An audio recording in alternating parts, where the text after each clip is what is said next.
Hello दोस्तों, love 23 land दिल से बाय नीलू को इतना प्यार देने के लिए तहे दिल से शुक्रिया। मैं हूं नीलू शर्मा। जिस तरह आप मेरी कहानियों को पसंद कर रही हैं, उससे मुझे मोटिवेशन मिल रही है कि मैं और भी अच्छी से अच्छी कहानियां आपके लिए लिखूं। ये सिर्फ कहानियां ही नहीं, बल्कि कुछ मेरी जिंदगी में आए लोगों के एहसास हैं। मेरी कोशिश रहेगी कि मैं आपके लिए समाज के अलग अलग हिस्सों की तस्वीर पेश करूं, जो हमें एक सही सोच दे। आज की कहानी कुछ इस तरह से है।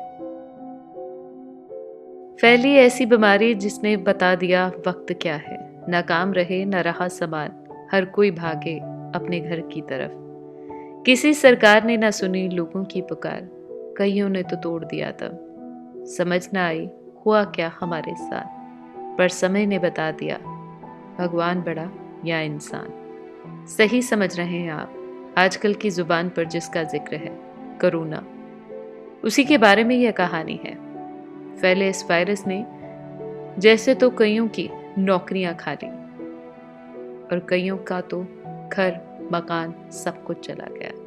पता सबको है क्या हुआ सबके साथ। परेशानी में निकले वो 2 महीने, अपने ही घर में सब हुए लॉकडाउन। उन सारी मुश्किलों में से एक परिवार की जिंदगी के कुछ पल आपके साथ बयां करने लगी। राजस्थान का शहर सीकर, जहां रमेश का परिवार खुशी खुशी अपनी जिंदगी के अच्छे वक्त को व्यतीत कर रहा था। नई नई नौकरी लगी थी रमेश की। अपने परिवार को सहारनपुर से सीकर लेकर आया था।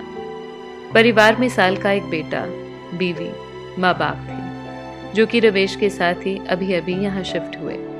रमेश अपने माता पिता का इकलौता बेटा था। जैसे कैसे रमेश के पिता ने खेतीबाड़ी कर उसे पढ़ाया लिखाया। बीए के बाद अच्छी नौकरी भी मिल गई। बूढ़े माँ बाप को लगा कि जैसे अब उनके दिन अच्छे आ जाएंगे। नौकरी करने के 1 साल बाद ही रमेश की शादी हो गई। सब बढ़िया ही चल रहा था जिंदगी में। माँ बाप खुश, बच्चा तंदुरुस्त और बीवी भी हाथ बटाने वाली। कभी कोई शिकायत नहीं की। कह सकते हैं कि छोटा परिवार सुखी परिवार था। रमेश का काम अच्छा होने के कारण हेड ऑफिस में उसकी बदली हो जाती है और वो अपने परिवार को दिसंबर महीने राजस्थान के सीकर लेकर पहुंच जाता है। अच्छे खासे दिन थे निकले वहां पर। एक दिन रमेश के पिताजी कहते हैं कि गांव में कुछ कीमती सामान है उनका और थोड़ी सी जमीन बची है, उसका ठेका भी करके आना है, इसलिए थोड़े दिन हम गांव चले जाते हैं। मौसम भी अच्छा चल रहा था उस वक्त। मार्च महीने की शुरुआत में रमेश के माता पिता सहारनपुर आ जाते हैं। थोड़े दिन वहीं रुक जाते हैं। रमेश के माता पिता को गए अभी कुछ ही दिन हुए थे कि खबरें आनी शुरू हो जाती हैं कि कोरोना नाम के वायरस ने पूरे चीन में तबाही मचाने के बाद विश्व के बाकी मुल्कों को अपनी चपेट में ले लिया है। इस वायरस का ना ही कोई इलाज है, ना ही जल्दी इसकी कोई पहचान हो पाती है। इस तरह की खबरें सुनने के बाद हर कोई घबरा गया। रमेश अपने माता पिता को कहता है कि आप जहां कहीं भी हो, मैं छुट्टी लेके आपको लेने आ जाऊंगा, आप वहीं रुक जाओ। बाकी मुल्कों के बाद कोरोना ने दस्तक दी भारत में। रमेश अभी सोच ही रहा होता है कि खबर मिल जाती है कि देश के प्रधानमंत्री ने कोरोना से बचने के लिए 1 दिन का लॉकडाउन कर दिया है। तब तक भी सब कुछ ठीक था। हर किसी को घर में रहने की अपील की गई, जिसके बाद लॉकडाउन को बढ़ा दिया गया। सब कुछ हो गया हर तरफ बंद। दफ्तर वाले घरों में, दुकानदार घर पे बैठ गए। कई जगह तो अस्पताल भी बंद थे। ना खाने को मिले ना ही पीने को। समय इतना खराब हो जाएगा पता भी नहीं था। कहीं कहीं कोई राशन की दुकान खुली थी और रमेश का घर आबादी से भी बहुत दूर था। रमेश के दफ्तर वालों ने कहा कि अगले 2 महीने काम घर से करना पड़ेगा, पर रमेश को चिंता अपने माँ बाप की थी, क्योंकि वो गांव में अकेले थे। कौन उनकी मदद करेगा अगर कोई बीमार हो गया? कौन ध्यान रखेगा उनका? ना ही कोई जा सकता था कहीं पर और ना ही कोई दूसरी जगह से दूसरी जगह आ सकता था। समय ऐसा हो गया था कि लोग अपने घर तक नहीं पहुंच पाए।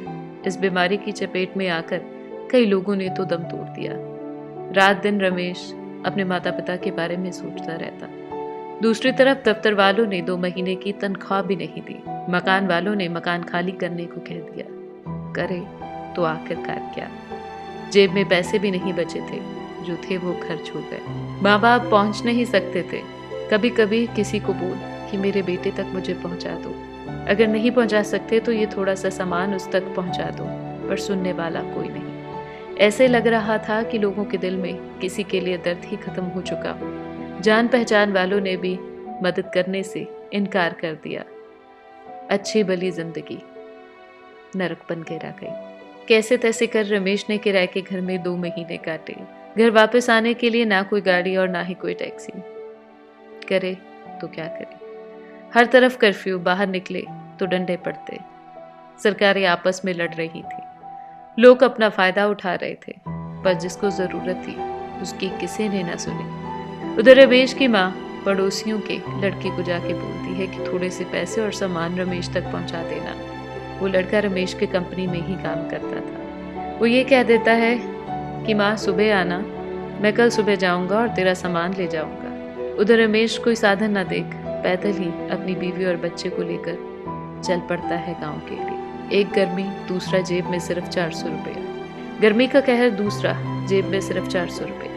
पास कुछ भी नहीं था, सिर्फ उम्मीद के कि हम घर पहुंच जाएंगे।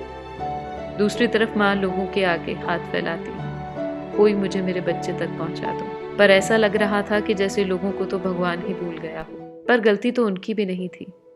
सरकारों के प्रबंध और हुक्म ही ऐसे थे कि चाह के भी कोई किसी की मदद ना करे, कोई किसी के घर ना जा सके। 2 दिन हो गए थे रमेश को पैदल निकले घर से, भूखे हारे। अगर रास्ते में कोई खाने के लिए कुछ दे देता तो अपने बच्चे और बीवी को दे देता। हालात भिखारियों से भी बदतर हो चुके थे। दूसरी तरफ माँ बाप बिलखते कि हमारे बच्चे ठीक नहीं हैं, हम उनको मिलना चाहते हैं, पर किसी ने उनकी बात नहीं सुनी। गर्मी और भूख की मार के चलते गोद में उठाए बच्चे ने भी दम तोड़ दिया, पता ही नहीं चला। दूसरी तरफ रमेश अपने बच्चे की लाश को गोदी में उठाकर कितने घंटे चलता रहा कि अगर इसकी माँ को पता चल गया तो आखिरकार उसका बनेगा क्या। बस चलता गया। गांव में रमेश की माँ रात को ही पड़ोसियों के घर के बाहर बैठ जाती है कि ये सामान वो लड़के को दे दे जो सीकर की तरफ जा रहा है। पर पता चलता है कि वो तो शाम को ही घर से निकल गया। अपने बेटे को मिलने के लिए तरसती वो बूढ़ी माँ जैसे दम तोड़ देती है। वहीं दूसरी तरफ जब रमेश की बीवी को अपने बच्चे के बारे में पता चलता है तो वो पागल हो जाती है। पर घर अब भी दूर था। एक तरफ रमेश की माँ चल बसी और दूसरी तरफ रमेश का बेटा भी गया और बीवी पागल हो गई। बचा था तो पीछे सिर्फ उसका बाप, वो भी पता नहीं कितने दिन। रमेश की माँ को किसी ने हाथ नहीं डाला, ये सोच के कि शायद इसको कोरोना तो नहीं। दूसरी तरफ रमेश का बाप भी अपनी बीवी को आखिरी बार अग्नि भी नहीं दे पाया। रमेश के पास अगर बचा था तो सिर्फ बेबसी, दुख और उम्मीद, शायद मैं जीते जी अपने बाप तक पहुंच सकूं। रमेश की न नौकरी रही, न जेब में पैसे, न माँ न बच्चा।